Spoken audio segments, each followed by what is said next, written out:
As the nation prepares to mark the 92nd Anzac Day next week, there's at least one old veteran of the conflict that's still going strong.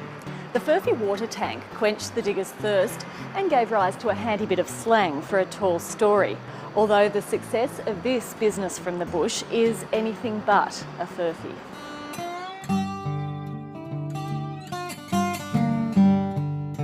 The water cart was used by the Australian Defence Forces in the First World War, principally in the troop camps in Broadmeadows.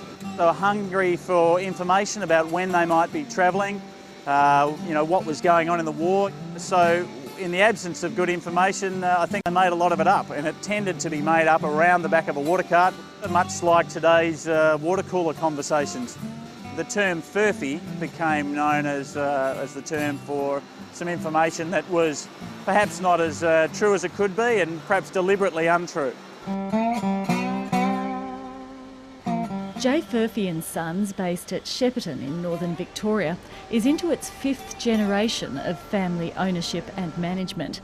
And the name that's rusted onto our colloquial language is these days building slightly bigger tanks for some major customers. The business has evolved. We're now a multifaceted engineering firm. We have 3 hot dip galvanising plants. We have a steel component supply business which incorporates laser cutting and press brake folding. But our core business is the engineering division. It's project type business. Bid project, win it, deliver it, move on to the next one. We have 2 very large projects at the moment, one in stainless steel, one in carbon steel, both for the dairy sector. Adam Furphy, the great-great-grandson of the founder, took over from his father Andrew a decade ago. I'm now the major shareholder of the business and managing director. I guess made it easy for me by the fact that my father bought the shares of his siblings out in that generation. Turnovers running at around $20 million, with 120 mostly full-time staff on the books. The skill shortages would be, I suppose, the biggest single issue in the last 4 years. So we have some 28 apprentices in our workforce at any one time, which is a significant number. We've actually got 12 or so Chinese tradesmen. We've used the 457 visa program. I think we've done it very well. It's not without its challenges. Global appetite for steel continues to heat up. Furphy's is also sweating. The iron ore price was just renegotiated up 65%, so you don't have to be a rocket scientist to work out that price pressures are enormous. Generally, passing the price on to our customers is not such a problem, but when we can't get hold of the material, then that is a big problem.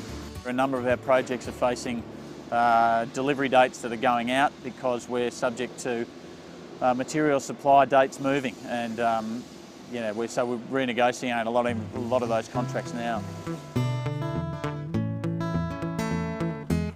I have 3 children. They're all very young children, ranging from 5 down to 1. In terms of what their involvement with the business will be going forward, I don't think about it too much, and I think the business really deserves more than just saying, these people, because they're part of that, must be involved in that business. Certainly the generations as I've known it, the principal idea of the people running the business is that the business itself is what has to survive. Another great survivor is the water tank. Furphy's still refits its old tanks, doing up to 40 a year in a shed next to its factory. But apart from the tanks, today's business would be unrecognisable to those who began it. The secret of its longevity, according to Adam Furphy, is its ability to change. We haven't stuck to things and sort of said, right, well, that's what we've been doing for 50 years, we're going to continue to do it. If times dictate that we move, well, we move.